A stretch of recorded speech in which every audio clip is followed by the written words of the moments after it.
सदा सत्स्वरूपं चिदानन्दकन्दं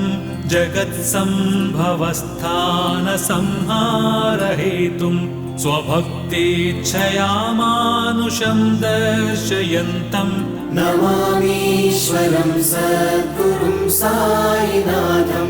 नमामीश्वरं सद्गुरुं साईनाथम् भवद्वान्तविध्वंसमार्ताण्डमीड्यं मनोवागतीतं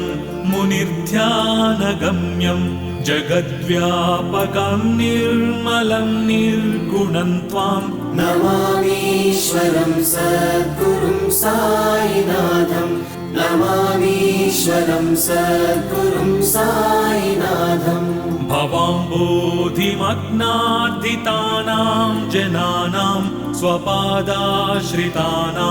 स्वभक्तिप्रियाणां समुद्धारणार्थं कलौ सम्भवन्तं नमामीश्वरं सद्गुरुं साईनाथं नमामीश्वरं सद्गुरुं साईनाथम्